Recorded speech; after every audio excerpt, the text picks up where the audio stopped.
Friends, आपका मेरे channel पर स्वागत है। तो आज हम 5.2 पढ़ रहे हैं 10th क्लास की।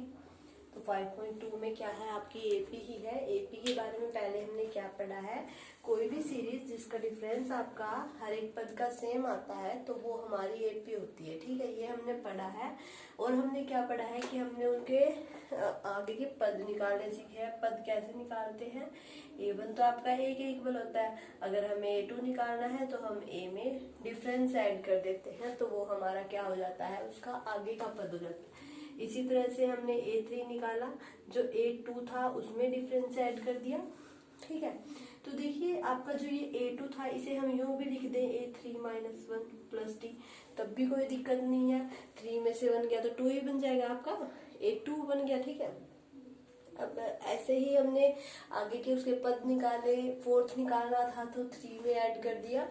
अब हमें क्या निकालना है, अब आपके पास एक नई चीज आती है nth टर्म कि जो आपका एपी का आपका nवा पद होगा वो क्या होगा, वो हम कैसे डिक्लेयर करेंगे। तो देखिए हमें जो पद निकालना होता था वो हम यहाँ लिखते थे, तो हमें अगर nवा पद निकालना है तो हम एक के यहाँ n लिखेंगे। ठीक है, फिर हम किसमें ऐड करते थे, देखिए जो उससे पहले का होता था, यानी कि A3 से पहले आपका क्या आता है, यूं होती है ना सीरीज, तो अब टू सो न्यू चलती है। अगर हमें A3 निकालना है तो इसमें डिफरेंस ऐड करेंगे, ये निकालना है तो इसमें डिफरेंस, मतलब जो उससे पहले का होता है उसमें हम डिफरेंस निकालते हैं। तो उससे पहले का क्या होता है कि उसमें से एक माइनस होता है, यानी कि अगर A में से हम एक माइनस कर देते हैं और इसके जो है वो मल्टीप्लाई करेंगे हम डिफरेंस के साथ, और ये आपका nthवां पद हम इस तरह से निकालेंगे। ठीक है, तो nthवां पद निकालने के लिए आपको क्या करना है, ठीक है, क्योंकि हम सभी सीरीज में ऐसे ही करते आ रहे हैं। जैसे देखिए हमें अगर A2 निकालना होता है तो हम क्या करते हैं, A में डिफरेंस ऐड करते हैं।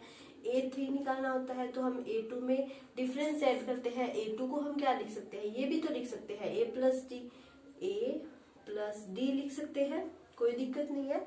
तो इसे हम क्या लिख सकते हैं, फिर A + 2D लिख सकते हैं, वही बात आ गई। तो फिर इसे हम क्या लिख सकते हैं, 3 - 1D। तो ये टर्म आपकी यहाँ से बनी है। ठीक है, इस तरह से हमने क्या किया, nthवां पद निकाला तो an यहाँ आ गया, उसके आगे आपका a, और a यहाँ क्या हो जाएगा यहाँ पर a नहीं आएगा, यहाँ पर आएगा आपका n-1 और डिफरेंस d। ठीक है, तो आप इसे इस तरह से भी कर सकते हैं कि A3 आपका क्या होगा, A2 + D होगा। A2 की जगह हम ये लिख सकते हैं A + D, तो ये आपका बन जाएगा A + 2D। और A प्लस मतलब जो 2 है आपको, इसको हम 3 - 1 लिख सकते हैं, कोई दिक्कत नहीं है, ताकि यहाँ का जो ये है और ये है ये आपका सेम बन जाए। इसलिए इस 2 को हमने कन्वर्ट कर दिया 3 - 1 में।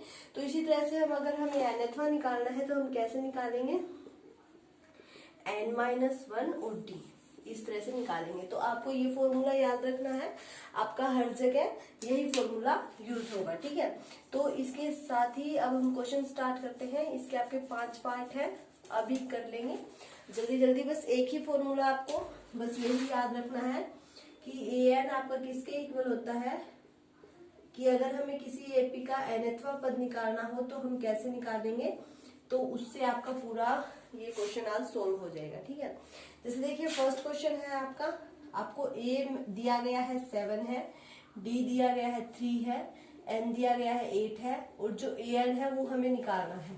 तो देखिए इस फॉर्मूले में रखने के लिए हमें क्या क्या चाहिए, A चाहिए हमारे पास है, N चाहिए वो भी है, और D चाहिए D भी है, और AN की वैल्यू हमें यहाँ से मिल जाएगी। समझ रहे हो ना, जो जो चीज हमें चाहिए वो सारी चीजें हैं इसमें, हम पुट कर सकते हैं।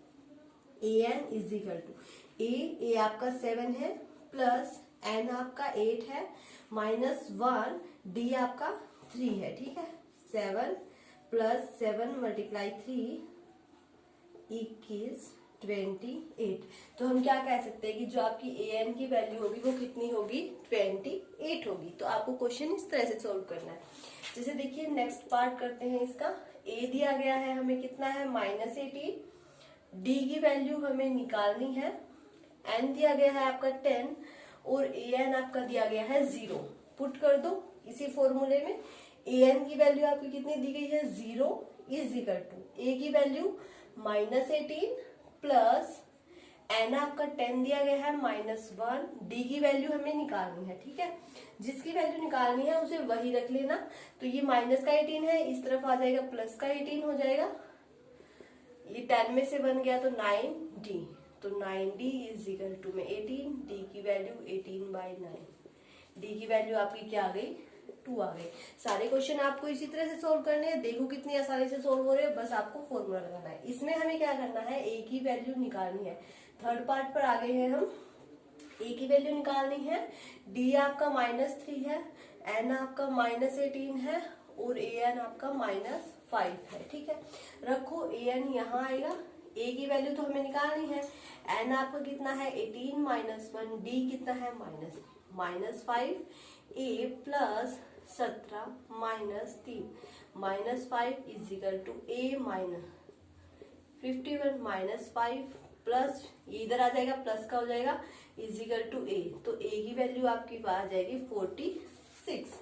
तो ए की वैल्यू आपकी कितनी आ गई 46। देखिए एक ही फॉर्मूले से सारे क्वेश्चन हो रहे हैं। अब फोर्थ पार्ट करते हैं। फोर्थ पार्ट क्या कहता है कि आपकी ए की वैल्यू है -18.9 और डी की वैल्यू है 2.5, एन की वैल्यू हमें निकालनी है और ए एन है आपका 3.6। ये पॉइंट का है तो थोड़ा ध्यान से करना।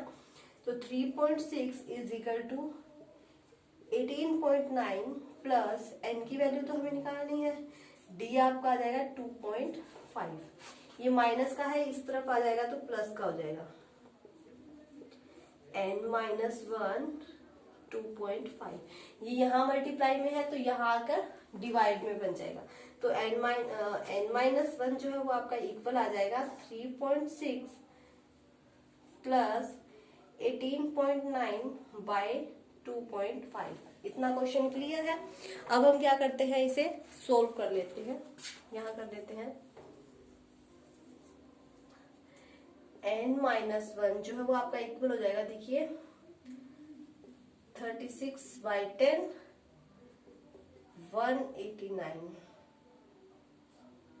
मतलब इन दोनों का 10 आ गया नीचे, ठीक है। नहीं, इसका भी 10 आ जाएगा और नीचे आपका 2.5 था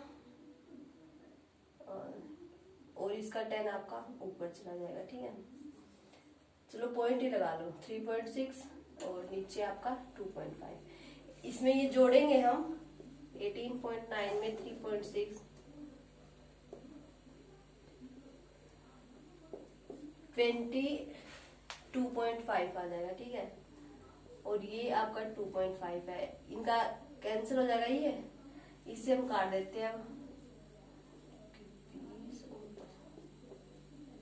तो आपकी n-1 जो है वो आ जाएगा 9 और n जो है वो इक्वल आ जाएगा 9 + 1, तो n की वैल्यू आपकी आ जाएगी 10, ठीक है।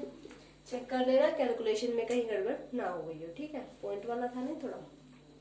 फिफ्थ पार्ट देखते हैं, ये साफ कर दूं, ये कर लेते हैं फर्स्ट पार्ट।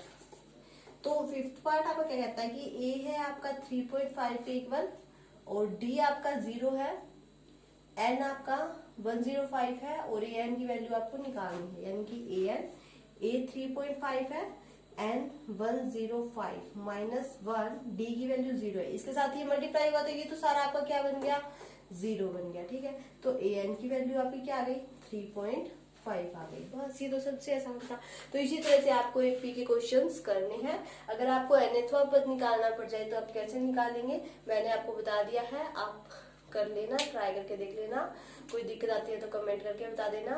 वीडियो अच्छी लगे तो इसे लाइक और शेयर जरूर कर देना। इसमें आपको कुछ भी नहीं करना है, बस आपको एक ये फॉर्मूला याद रखना है, सारी वैल्यूज पुट करनी है और वैल्यू निकाल दीजिए। कैलकुलेशन है, अच्छे से करना।